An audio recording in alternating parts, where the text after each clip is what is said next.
If you want to fix the little indents that are in your basement floor, make it look more flat, make it look cleaner.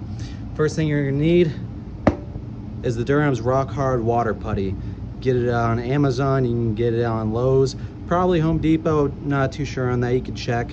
But I know for a fact you can get it on Amazon. It's like 14 bucks for this whole thing. It's pretty decent size, but once you pour the water in, mix together, just remember, like, it's not gonna fill up this entire thing here. It's gonna like reduce it by a lot, so you'll probably have like a quarter of what's actually in it for putty after you mix the water.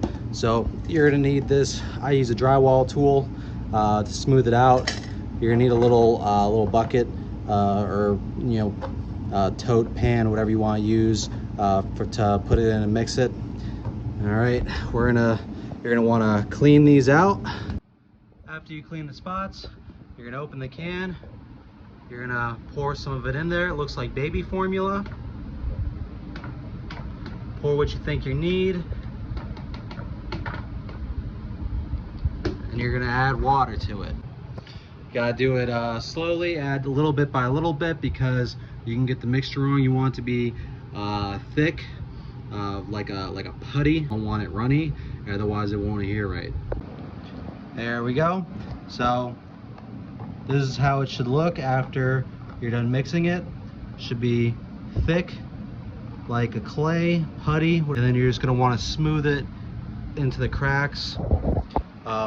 You got to do it. Don't do too much at one time either, unless like you're gonna be spreading a ton of it. This stuff gets hard very quick. You're gonna want to scoop it out, put it on there, spread it over.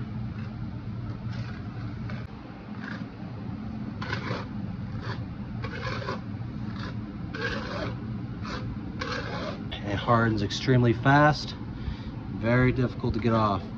And also, you're gonna want to wash this stuff. If you want to reuse this and everything, you're gonna want to wash it off before it gets hard. You want to do that for most things anyways, but especially this stuff, like I said, it dries very fast and it's hard like concrete. All right, so it's hardened now. It's pretty smooth. Probably could have put another coat if you want to make it flatter. I was just doing it as an example, but as you can see, this is where the first one was, this is where the second one was that I showed in the beginning of the video. Very hard, it doesn't come up. It's not like using concrete, but it's not mud, so it won't just peel up or get moldy. It's a very strong material that you're not gonna have to worry about. So after I got done putting that in, letting it dry, I painted it with some epoxy seal for the floor that you can also get at Lowe's or on Amazon. The putty that I used, I did look it up on Amazon, get it for about $10. So, and then you can stretch that a long way over filling these chips in your floor in the basement, or on the block in your windows if you want to do some small repairs, or if you're trying to like rent out a house or anything, you want to make it look better for the renters or just for your own house. So that's a good little cheap way to fix it yourself. You can also use to fill the gaps where the block should be for your downstairs windows. As you can see, I have some weeds that are growing on the inside of the house where they shouldn't be. I started using some of it there. You can just put it over top when you get some more. I ran out.